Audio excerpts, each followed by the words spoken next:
Bueno, antes que nada les comento que el día de ayer no subí un solo video porque me andaba muriendo, casi que no la cuento. Hasta el hospital fui a parar. Pero bueno, ya estamos aquí, poco menos adoloridos que ayer. Fue terrible, pero en fin, estamos vivos. Y miren, justamente estaba yo en la sala de urgencias del hospital y me acordé de este comunicado. No recordaba la fecha, obviamente, pero sí recordaba lo que decía más o menos. Y dije, híjole, creo que esto es muy buen momento como para compartirlo y para que la gente se dé cuenta qué podrida está la política de arriba. Es un comunicado que describe al PRI, al PAN, al PRD de aquel entonces, 2005, en ese momento López, infame merolico al que todos ustedes conocen, estaba en el PRD, acababa de ocurrir lo del desafuero, todo el pleito con Fox. Entonces va describiendo al PAN, al PRI, al PRD, y cuando se hable del PRD hay que entenderlo como la organización delictiva de la secta, porque realmente pues eran ellos, son los que realmente hoy están, más o menos, ¿no? Y luego hace un apartado distinto para hablar de López, que bueno, López es López, y ustedes verán cómo se parece todo, de hecho es idéntico a la realidad de hoy. Para aquellos que crean que arriba hay una división entre la izquierda y la derecha, pues se van a dar cuenta que no. Y esto nos lo decían hace 20 años, 19 años. 19 años. Vean cómo casi nada ha cambiado. Esto, por cierto, lo escribió el difunto Sub Marcos antes de que falleciera. Publicó esto en el año 2005. Pónganle atención para que se den cuenta. Voy a dejar el enlace de este comunicado, que está en el enlace zapatista, en la descripción del video, por si alguien quiere leerlo después despacito, con calma, para tratar de digerirlo de manera pues más personalizada. Miren lo que escribía el difunto hace 19 años. Y pone entre comillas, imposible. Y luego pregunta, ¿geometría del poder en México? ¿O geografía? No, la geografía es eso de norte, sur, oriente y poniente. ¿O será la geología? No, esa trata de las piedras, como eso de qué bonita piedrecita para darse un tropezón. La geometría es lo de área, volumen, largo, ancho. No sean malpensados y malpensadas. Ya me estoy haciendo el chistosito. Quizá porque a muchos y muchas no les va a gustar lo que vamos a decir, porque nos referiremos a la supuesta diferencia entre la derecha, el centro y la izquierda en la política de arriba. Y luego pues están las complicaciones: ultraderecha, derecha moderada, derecha confesional izquierda, leal a las instituciones, ultraizquierda o radical, izquierda moderada, centro, centro izquierda, centro derecha, centro centro, defensa central y centro delantero. Pero allá arriba todos dicen ser una u otra cosa, según lo que diga el nuevo dedo, es decir, el rating. Así que a los que vemos un día en un lugar, al otro ya están en el opuesto. Y hasta duele el pescuezo de ver cómo brincan de uno a otro lado. O sea que un relajo o una geometría imposible. Lo escribieron hace 19 años. Para tratar de entender esa geometría, hay que tomar en cuenta, según nuestra opinión, que el capitalismo en la globalización neoliberal está realizando una auténtica guerra mundial en todas partes y en todas las formas. Esta guerra no solo destruye, entre otras cosas, las relaciones sociales, también trata de reordenarlas según la lógica del vencedor. Entre los escombros producidos por esta guerra de reconquista yacen las bases materiales, económicas del Estado-nación tradicional. Pero no solo, también se encuentran destruidos o con daños severos los aparatos y las formas de dominación tradicionales, las relaciones dominante-dominado, dominante-dominante y dominado-dominado. Por lo tanto, la destrucción también alcanza a la clase política tradicional, a su constitución, a sus relaciones internas, a sus relaciones con el resto de la sociedad, no solo con los dominados, y a sus relaciones con las clases políticas de otras naciones, las llamadas relaciones internacionales.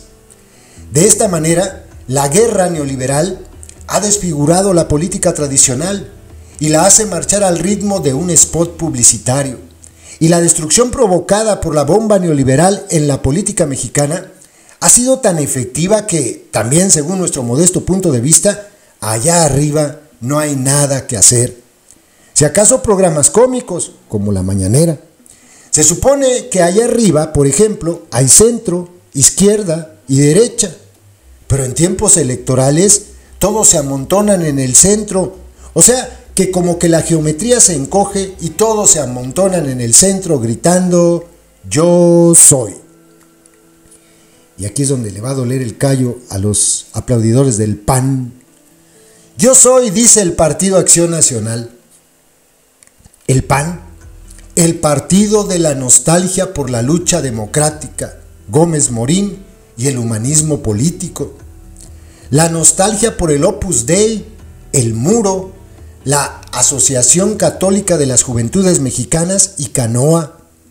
La nostalgia por la Guerra de los Cristeros, la Sábana Santa y el Cerro del Cubilete. La nostalgia por las buenas conciencias, las buenas costumbres, la gente bien. La nostalgia por el triunfo cultural y la sección de sociales en los periódicos, cuando era diferente a la policíaca. La nostalgia por Maximiliano, Carlota, Elton John y el tiempo en que fuimos imperio. La nostalgia por la aspirina dominical administrada desde el púlpito del pederastra. El ringside en la visita al Papa. Y los retiros espirituales de "salvemos al mundo del diablo comunista, seamos soldados de Dios". La nostalgia por las tardes del bridge, el té, la canasta, los caballeros de Colón. La nostalgia por la quema de las boletas de la elección de 1988 y el cogobierno con el PRI. La nostalgia por un calendario en el que no estuvieron. La nostalgia por la patria, mi buen, es la historia recluida en un convento. Al igual que el actual gobierno federal, el PAN es hoy dirigido por la organización de ultraderecha El Yunque. Bajo su peso yace el PAN histórico y su nostalgia por las familias arropadas con cobijas azules. Y es el Yunque el que, quien lo dijera, nos trata de convencer de que el PAN es ahora una organización política de centro, o hasta de izquierda, si no, acuérdense de Xochitl, y nos presenta como posibles candidatos presidenciales a una constelación de mediocres, donde honor a quien honor merece, puntea el gris croupier Santiago Krill Miranda. Me parece, no estoy seguro, que fue secretario de Gobernación en el interinato de Fox Sagún. Hoy se le puede encontrar llorando al hombro de la Coyota Fernández de Ceballos. Fíjense cómo llama al sexenio de Fox: interinato. Pues sí, porque eso fue realmente. Después regresaron a gobernar y hoy pues el priismo sigue gobernando. Interesante, ¿no? Y luego otra cosa, fíjense que cuando ocurría esto en el 2005, sí, Krill iba encabezando las encuestas, pero en aquel tiempo se hablaba de que la candidata que quería imponer, y a lo mejor así fue, el delincuente Fox, era a Marta Sagún. Pensaban ponerla de candidata. Quienes les tocó vivir esa elección recordarán esto. Terrible, ¿ustedes se imaginan? Pero bueno, esto también para los chavos que no, pues que a lo mejor nacieron en el 2000, fíjense, y que pues en este momento tenían 5 años, y que no recuerdan esto. Pero bueno, ahí está la historia, se puede uno poner a leer de ello. Claro, hay que saber dónde leerlo. Pero bueno, continuamos. Una lista de precandidatos en la que la única con reales posibilidades de competir no aparece todavía. Se refiere precisamente a Marta Sagún. Pero ella ya mueve las piezas que el Yunque le proporciona para colarse. Primero, para obtener un puesto que le asegure la impunidad, la que ya prometió AMLO sin que nadie se lo pidiera. Bueno, cuando menos no se lo pidieron públicamente. Miren nada más, desde 2005 ya se hablaba de lo que ocurrió al final. López garantizando impunidad a toda la bola de sátrapas del PRI y del PAN. En fin. Y luego, cuando acabe de desinflarse el globo fugaz de Krill, acceder al clamor que en las catacumbas de la derecha le pide, le implora, le suplica, le demanda, le exige que sea candidata a la presidencia de México. Candidata de centro, por supuesto. Así era el PAN. Sigue siendo. Yo soy, dice el PRI, el Partido Revolucionario Institucional. El PRI, el Partido del Desarrollo Estabilizador, el creador del sistema de partido de Estado, desnudado en su momento por los análisis de José Revueltas, Adolfo Gili, Daniel Cosío Villegas, Pablo González Casanova, el de Mr. Amigo, el de la represión a los médicos, los ferrocarrileros, los electricistas, el de las matanzas del 2 de octubre de 68 y del 10 de junio de 1971. Puta memoria para el olvido. Por eso es que es dificilísimo entender que haya gente que por echar a unos quisieran votar por estos, por el PRI, la organización criminal más peligrosa en la historia de México. ¡Wow! El de la guerra sucia en los 70s y 80s, el de las devaluaciones, el de los fraudes electorales, el de los ratones locos, las casillas zapato, la operación tamal, la democracia electoral sintetizada en la consigna de matraca y gorra, refresco y torta. ¿A qué morena me recuerda esto? Matraca y gorra, refresco y torta. ¡Qué fuerte! El del robo, el despojo, el fraude, el asesinato a obreros, campesinos, estudiantes, maestros, empleados, el de Fidel Velázquez, Rodríguez Alcaine, Jongitud Barrios, el Bester Gordillo, el de la Colina del Perro, el de Absalón Castellanos, el del fraude electoral de 88, el del clan Salinas de Gortari, el de la contrarreforma al artículo 27 de la Constitución, el de la frustrada entrada al primer mundo, el de la matanza del mercado de Ocosingo, el del solitario Aburto y el aún más solitario Colosio, el de la traición de febrero del 95, el del IVA, el de Acteal, El Charco y Aguas Blancas, el del inicio de la pesadilla en Ciudad Juárez, el de firmo un acuerdo y no lo cumplo, el de no traigo cash, esta frase es buenísima, nunca la voy a olvidar. Ernesto Zedillo, en un lugar, me parece que fue Veracruz, había una inundación, no sé si fue por un huracán o algo así, y se acerca una mujer a pedirle una limosna porque no, había perdido todo, y el malnacido le dice, no traigo cash, malnacido. El de la ruptura violenta de la huelga estudiantil en la UNAM en 1999, ¿quién gobernaba la Ciudad de México en el 99? Ah, sí, la izquierda de Cárdenas. El de la historia como propaganda electoral. ¿Quién usa la historia como propaganda electoral? ¿Quién? López, no me acuerdo. El de la imposición de las políticas neoliberales que han destruido los cimientos de México. El de la privatización de las empresas estatales y paraestatales. El del voto por el desafuero.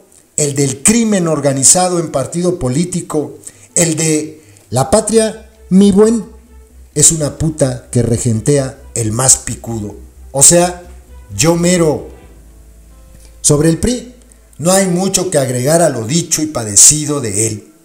El PRI, surgido de la Revolución Mexicana de 1910, es, hoy por hoy, el partido con más posibilidades de provocar una nueva revolución en todo el país. El PRI no tiene ligas con el crimen organizado. Él forma parte de la dirección de los cárteles del narcotráfico, del secuestro, de la prostitución, del tráfico de personas. Y hay gente que prefería votar al PRI en esta elección. El cinismo con el que sus dirigentes desechan la memoria los lleva a hablar y a hacer como si no llevaran más de 70 años abusando del poder, lucrando con su ejercicio.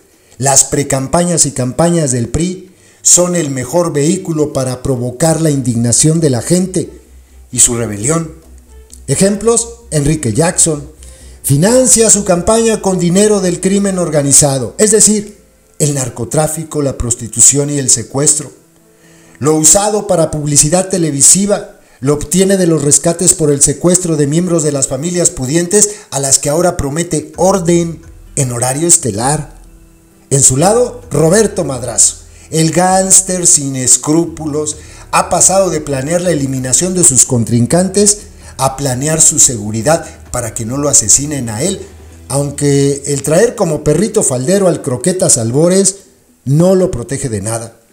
Por su parte, Montiel, Yarrington y Martínez, mientras tanto, pasan lista a sus pistoleros y la Paredes, Beatriz Paredes, suspira, es decir, acecha. En la mejor tradición priista, la candidatura se resolverá en las cloacas del poder político, o sea que el Bester decidirá.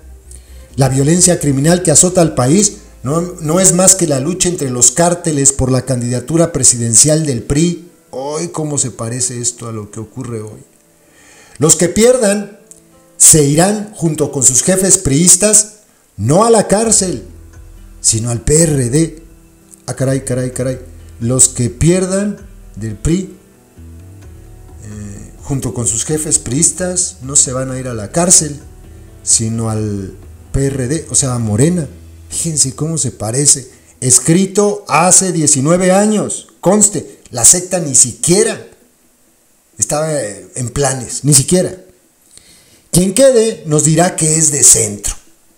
Yo soy, dice el PRD, el Partido de la Revolución Democrática. Aquí hay que pensarlo en la organización delictiva de la secta, en ese tono, porque pues son prácticamente ellos, ¿no? Entonces, chequen lo que dice sobre Morena PRD. El PRD, el partido de los errores tácticos, el error táctico de, con sus pactos electorales, fomentar los negociazos de familias disfrazadas de partidos.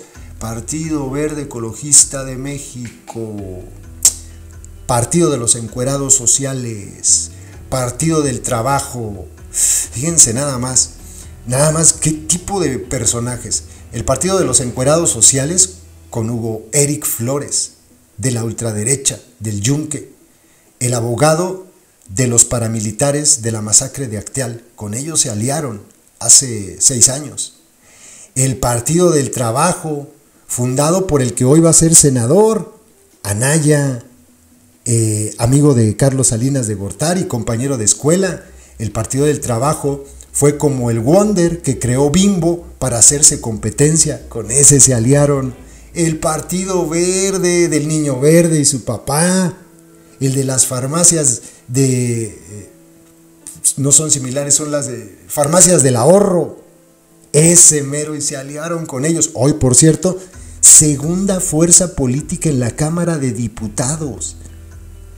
El Partido Verde, qué vergüenza. El error táctico de aliarse al PAN en algunos estados y al PRI en otros. El error táctico de la contrarreforma indígena y los paracos en Sinacantán. El error táctico de Rosario Robles y los videoescándalos.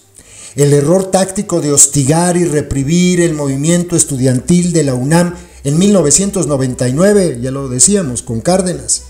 El error táctico de la ley Ebrard y la ley Monsanto. El error táctico de ceder el Zócalo de la Ciudad de México a los monopolios de espectáculos. Hoy son ellos los que llevan los espectáculos al Zócalo. El error táctico de hacer equipo con los salinistas. Si no, pregúntenle a Bartlett y a muchos otros que hoy están con ellos. El error táctico de la importada tolerancia cero de Giuliani, ¿se acuerdan?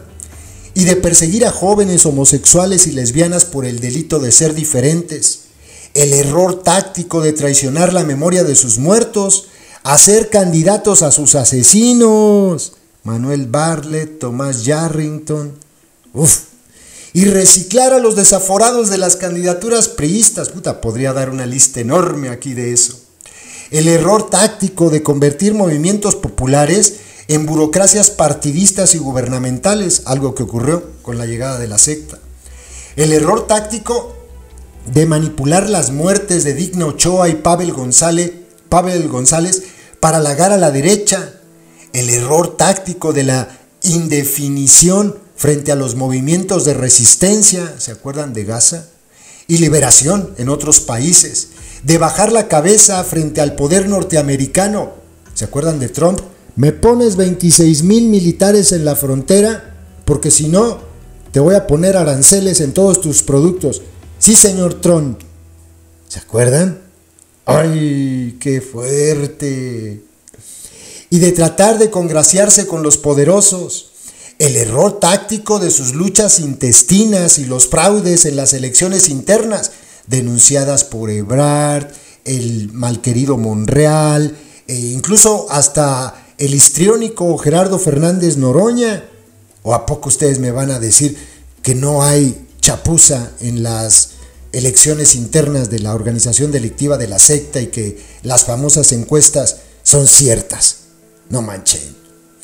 El error táctico de la alianza con el narcotráfico en el Distrito Federal, bueno, hoy Ciudad de México, entre paréntesis, nota.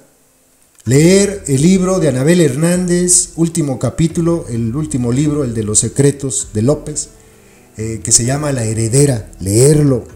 El error táctico de pedirle dinero a la gente mintiéndole al decir que es para ayudar, bajo el agua, a los zapatistas.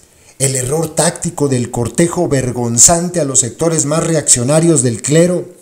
El error táctico de usar a los muertos en la lucha como carta de impunidad para robar, Ayotzinapa, despojar, corromper, reprimir. El error táctico de correr loco de contento con su cargamento de errores tácticos al centro. El error táctico de la patria, mi buen, no es más que un presupuesto en disputa. Sí, ¿no? Más o menos así va la secta. Y en el centro del PRD, yo soy, dice AMLO, Andrés Manuel López Obrador. Hablemos del más infame de los merolicos. Y contra AMLO se lanzó la alguna vez feliz pareja presidencial, desenfundando la PGR en una mano, la Suprema Corte de Justicia en la otra, el Congreso de la Unión en gallola y los medios de comunicación compensando la pérdida de rating y de sus reality shows y su barra cómica. El proceso de desafuero fue, además de una comedia con ribetes trágicos, un indicador del descontento popular. No, mi buen, ya no puede uno burlarse de la gente como antes, y sobre todo un inmejorable empuje electoral para el desaforado. Sí. Y contra López se lanza Cárdenas Solórzano, acusándolo de declararse de centro desde el inicio y no seguir su tradición de iniciar declarándose de izquierda e irse corriendo al centro conforme avanza la campaña. ¡Qué brutal esto! ¿Qué dijo? Criticándole el tener el control del PRD y hacer uso discrecional de él, después de que Cárdenas hizo lo mismo tantos años, echándole en cara las alianzas que hace, olvidando que las hechas por Cárdenas se debe el enriquecimiento de familias como el Partido de la Sociedad Nacionalista, de los Riojas y la Liga del PRD con el sinarquismo, el mismo que encapuchó la estatua de Juárez, el Partido de Acción Social, cuando aceptó la postulación por esos dos partidos en el 2000, López Obrador, el AMLO proyectando a las alturas de la democracia moderna, o sea, las encuestas, porque pues sí de eso va, ¿no? Ahora, por la absurda y ridícula campaña de la pareja presidencial, el que convirtió la movilización ciudadana contra el autoritarismo del desafuero en un acto de promoción personal y de destape electoral, y la gente se dejó usar hasta el día de hoy. El que no dijo en la movilización contra el desafuero la frase que realmente correspondía, a saber, ningún dirigente tiene derecho a encabezar un movimiento en torno a una causa justa para, a espaldas de la mayoría, sujetarlo a su proyecto personal de búsqueda del poder y negociarlo para eso. Tengan, adoctrinaditos, esto es para ustedes. El que convoca una marcha del silencio y en lugar de respetarlo, la usa para hablarle al poder, imponiéndole a todos la palabra de uno. El de la alquimia que transforma 1.600.000 silencios en la voz de don Porfirio que, a pesar de la silbatina, es así histórica, fue escuchada por quien fue el interlocutor de esa marcha, el poder. El que trastocó y devaluó el triunfo popular de la marcha del 24 de abril y lo convirtió en un logro personal en su carrera presidencial. el ex desaforado, el que acusó al poder de arbitrario y luego intercambió con él exoneraciones mutuas, el denunciante de complots, que luego elogia como estadistas a quienes acusó de urdirlos, y eso todavía lo sigue haciendo, todavía le dice a Peña, el licenciado Peña, el presidente Peña, y así, ¿no? Más o menos, sí. El que tiene como uno de sus primeros comités de apoyo indígenas en Chiapas a los caciques y paramilitares de Sinacantán, los mismos que agredieron la marcha zapatista del 10 de abril del 2004, el que ya se ve a sí mismo cruzado por la banda presidencial, el que entre sus primeras ofertas de gobierno garantizó la impunidad para quienes han asesinado y desaparecido a luchadores sociales, a quienes han sumido a México en la miseria y se han enriquecido a costa del dolor de todos, el que con sus actos le dice a la gente los desprecio desaforadamente. Esto pues sigue siendo real al día de hoy, ¿no? ¿Se acuerdan de aquello de yo pues voy a hacer la encuesta, más bien la consulta popular para ver si quieren llevar al bote a estos delincuentes, pero yo les digo, yo no estoy de acuerdo, punto y aparte, perdón sí, olvido no, esto se puede traducir en me faltan huevos para meterlos a la cárcel. Sí, López es un deshuevado, siempre lo fue. López Obrador, el que se comparó a sí mismo con Francisco y Madero, hoy dice, soy el presidente más atacado de la historia después de Francisco y Madero, olvidando que el símil con Madero no termina con el demócrata encarcelado por Porfirio Díaz, sino que continúa con el Madero que formó su equipo de gobierno con los mismos porfiristas y que fue traicionado por uno de ellos, igualito a Madero. ¿O a poco López no formó su equipo de gobierno con los mismos sátrapas a los que antes decía enfrentar? ¿O no? Sí son iguales Francisco y Madero y él, traidores a ellos mismos y a la gente que borrega lo sigue, o lo seguía en el caso de Madero. Con el Madero que dando las espaldas a las demandas de los desposeídos, se dio a la tarea de mantener la misma estructura económica de explotación, despojo y racismo construida en el régimen porfirista. A López y a los jilgueritos que revolotean a su lado se les olvidaron esos detalles. Y sobre todo se les olvidó que frente a Madero, los zapatistas enarbolaron el plan de Ayala, aquel plan sobre el que Madero dijo, palabras más o menos, publíquenlo, que todos sepan que ese Zapata está loco. Fíjense, ese es el ídolo de López, Francisco y Madero, el demócrata, dice el güey. Pero basta de historia pasada y de comparaciones. Estamos a principios del siglo XXI y no del siglo XX, en una sucesión adelantada por la ambición desbocada de una mujer. Ups, esta frase cómo pega. Para saber cuál es el proyecto de quien aspira al poder, no hay que escuchar lo que dice hacia abajo, sino lo que dice hacia arriba. Por ejemplo, en las entrevistas en los diarios norteamericanos de New York Times y Financial Times, antes López les daba entrevistas. Hay que escuchar lo que les ofrece a quienes mandan en realidad, a los Slim, a los Azcárraga, a todos ellos.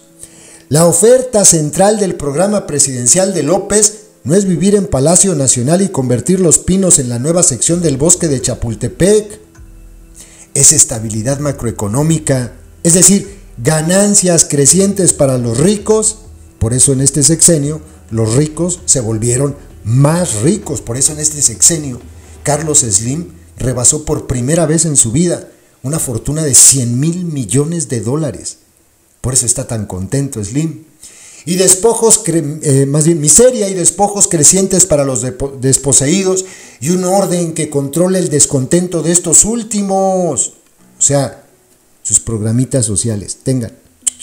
Órale, mi chavo, 2,000, 3,000, la bequita, la pensioncita, el sembrando viudas, el jóvenes destruyendo el futuro. Cuando se critica el proyecto de López, no se trata de criticar un proyecto de izquierda, porque no lo es. Así lo ha declarado y prometido López al poder de más arriba. Él ha sido claro, y solo no lo ven quienes no quieren verlo, o no les conviene verlo, y se siguen esforzando por verlo y presentarlo como un hombre de izquierda. El de López es un proyecto, según él mismo lo definió, de centro, y lo dijo muchas veces. Y el centro no es más que una derecha moderada, una puerta a la clínica de cirugía plástica que transforma a los luchadores sociales en déspotas y cínicos, una macroeconomía estabilizada con segundos pisos y conferencias de prensa mañaneras. Nosotros hemos visto y analizado de cerca al gobierno de López en el DF, y no en la prensa, en los círculos selectos o en los segundos pisos, sino abajo, en la calle. Creemos que hay ahí el germen de un autoritarismo y un proyecto personal transeccional, o no, se los repito. Creemos que hay ahí el germen de un autoritarismo y un proyecto personal transeccional. Si no, pregúntense qué es Lady Repsamen. Triste la situación. La imagen de Carlos Salinas de Gortari, construida por López, es, en realidad, un espejo. Por eso la conformación de su equipo, por eso su programa tan cercano a aquel del liberalismo social del salinismo. Dije cercano, más bien la continuación de ese programa. Esto se encuentra todavía oculto por la avasallante estupidez de la ultraderecha, que parece chivo en cristalería, tal y como ocurre hoy, y por el mismo caos ideológico que reina en la clase política mexicana, pero no tardará en hacerse evidente. Tal vez por ese ocultamiento, algunos y algunas intelectuales, además de destacados y destacadas luchadores y luchadoras sociales, le proporcionan su cálido aliento al huevo de la serpiente que hoy anida en el gobierno de la Ciudad de México. ¡Qué fuerte! Lo dijo en 2005 el EZLN, que conste. Frente a López, no estamos enfrente de un líder nostálgico del pasado nacionalista revolucionario, sino de alguien con un proyecto muy claro de presente y de futuro. López no está pensando en realizar su proyecto en un solo sexenio, por eso su equipo es el mismo de aquel célebre "gobernaremos por muchos años". Y contra lo que piensan algunos, López no ofrece volver al pasado populista que tanto aterra al poder económico. No, López oferta una mediación y una administración modernas, o sea, terminar lo que dejó pendiente Salinas de Gortari. Y más, ofrece crear las bases de un Estado moderno. Por eso se esfuerza en diferenciarse de Lula, Chávez, Castro, Tabaré. Y el ofrecimiento no lo hace a los de abajo o a lo que queda de la nación mexicana, sino a quien manda en realidad, el poder financiero internacional. La de él no será una administración neoliberal con la mano izquierda, como Lula en Brasil, Tabaré en Uruguay, Kirchner en Argentina, ni un gobierno socialista como el de Castro en Cuba, ni un gobierno popular como el de Chávez en Venezuela, sino el nuevo modelo de Estado no nacional, ese engendro de la guerra neoliberal en América Latina. Sí, Carlos Salinas de Gortari fue el gobernante ejemplar de operador de la destrucción neoliberal en México. López quiere ser el paradigma del operador del reordenamiento neoliberal. Ese es su proyecto, aunque falta que lo dejen o que pueda. Bueno, hasta el momento lo ha llevado a cabo. No nos vamos a dedicar a descalificar a AMLO. De eso se encargará, y con inmejorable eficiencia, el PRD, sobre todo en la lucha por la candidatura al gobierno del Distrito Federal. Pero consideramos nuestro deber advertir, definir y definirnos. Es necesario porque en el gatopardismo de arriba, esta frase que tanto repite López que ni siquiera es de él, pero bueno, estamos acostumbrados a que se robe frases del EZLN, principios y hasta ideas, y después lo repite y la gente pues, piensa que salieron de la cabeza de ese anélido. No robar, no mentir, no traicionar, cosas de ese tipo, ¿no? Pero bueno, una definición no clara se convierte en un apoyo explícito. Si no está contra nosotros, entonces está a favor de nosotros. La definición frente, y no a un lado, a lo que representa López es imprescindible. Su propuesta, y en esto no hay ninguna diferencia con la de Cárdenas en el PRD, ni con la de cualquier precandidato de cualquier partido en el superpoblado centro político del México de mediados del 2005, es llenar desde arriba y por arriba el vacío provocado por la hecatombe neoliberal. En resumen, allá arriba reinan la indecencia, la desfachatez, el cinismo, la desvergüenza. Esto es lo que pensamos de la geometría política en el México de arriba. Decir otra cosa sería mentir y tratar de engañar a quienes nunca hemos engañado. En primer lugar, a nosotros mismos, pero también a la gente en general. Nos produce rabia e indignación ver lo que vemos y lucharemos para impedir que esos sinvergüenzas se salgan con la suya. Porque es la hora de empezar a luchar para que todos esos que allá arriba desprecian la historia y nos desprecian, rindan cuentas, para que paguen. Vale, salud y atención, que abajo el reloj marca ya la hora sexta. Desde las montañas del sureste mexicano, el difunto subcomandante insurgente Marcos, México, en el sexto mes del año 2005. Y fíjense lo que hablaba de Chiapas hace 19 años. Postdata sobre Chiapas. Si antes las juntas de buen gobierno informaron que había algunas relaciones con el gobierno estatal, ahora informan que desde diciembre del año pasado se terminaron por el incumplimiento del gobierno en los pocos compromisos que hizo. Ni indemnizaron, ni regularizaron, ni hicieron justicia en los pocos casos que se les demandó. No cumplieron porque en el fondo son tan racistas como cualquiera. Están absorbidos por el autoritarismo y la soberbia. La justicia local dedicada al negocio del tráfico de personas. Los presupuestos gastados en las señoritas que se anuncian en la sección de avisos clasificados de los periódicos locales o que trabajan en la zona galáctica. El dinero derrochado en campañas mediáticas ridículas y desvergonzadas de desprestigio a opositores, como la emprendida contra el movimiento magisterial de hace unas semanas y que siguen haciendo, y de promoción de culto a la personalidad. Ni modos. Tiene 20 años este comunicado, 20 años. Y es tan real, es tan cierto. El que crea que vamos bien es porque quiere creerlo, porque está miope o tiene de verdad serios problemas cognitivos. Ahí se los dejo. Les voy a compartir otro todavía más chulo al ratito, también del EZLN. Saludos.